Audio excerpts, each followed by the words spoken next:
pinapagalitan ako ng nanay. Doon, may upuan dun sa likod. Doon ako lagi umupo mag-isa. Tapos ate, kunwari kakilala ko yung mga tao naglalakad dyan sa paligid. Para kunwari hindi ako mag-isa.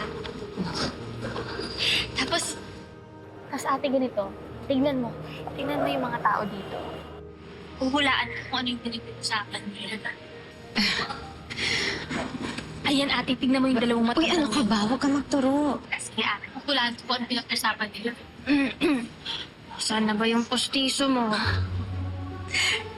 Ayan o, suot mo. Ulyanin ka na ba?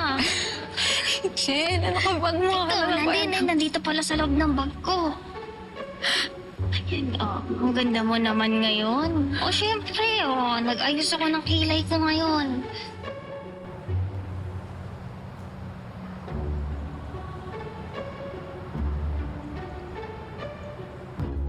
Oh, Ma. Nakusap ko na yung doctor. 8 a.m. yung appointment natin tomorrow. Okay, great. All right. So, ready ka na order? Hainanese, no rice. Vietnamese rice. Gotcha. Hello. 1 Hainanese chicken, no rice, 1 laksa, and 2 glasses of water. Excuse me, make that 3. Okay, thank you. Thank you.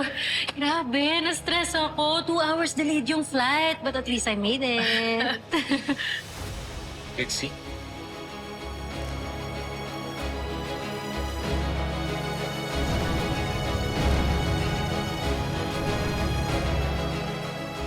Hi, Marco. Hi, welcome. Makaupo ka, I'm sure napagod ka sa flight mo. Sobra. Ang ginagawa mo dito? Tita invited me. Ay, hindi ko ba nasabi sa'yo? Siguro nakalimutan ko sa dami ng inaatupag ko. I just thought it would be a good idea to have Trixie here with us. Tsaka mas maganda na may kasama kayong lawyer para ma-double check yung medical forms, yung insurance claims, pati na rin yung cross-border documents. And besides, pumayag na rin ang daddy mo. He thinks it's a good idea to have Trixie with us. And of course, I'm also here for emotional support. But not just for Tita. Also for you, Marco.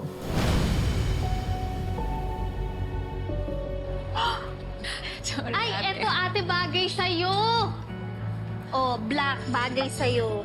Black? Oo, pang lawyer yan. Ito yung gamitin mo sa office. Di naman ako masyado nagbablock eh. Ito. Ang ganda nito. Ito, ang cute na to. Oh, Diba? ate, mahilig ka sa dilaw, no? Bakit? Ang ganda kasi. Parang lively. Parang hopeful. Diba? Ay, ate, oh. Pak. Terno tayo, oh. Ano, Ang dress ba to? ganda. Ate, terno tayo dito, oh. Matchy-matchy. Gusto mo ba Ang sukatin? ganda. Sukatin natin.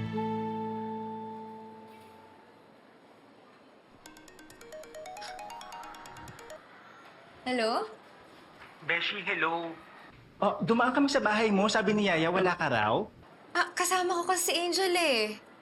Oo. Teka, may plano ba tayo ngayon? Wala naman. Kukumustahin ka lang sana namin.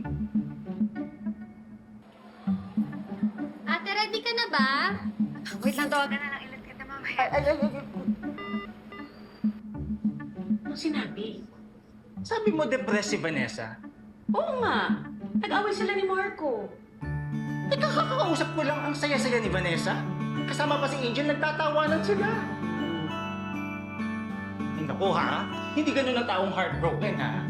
Yung cake ako na mag-uuwi niyan, parang mas kailangan ko yan. Ang ganda! Ang ganda! Ang ganda natin, oh. Alam mo, bagay ito sa'yo. Para tayong kambal. Kasi nga, twinning is the new winning. Ay, ang ganda mo, ate. Teka, miss!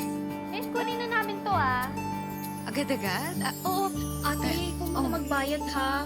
Wala pa kasi akong pera eh. Huwag ka mag-alala, sa next sweldo ko, libre kita. Ay, nako, ikaw talaga. Style mo, ha?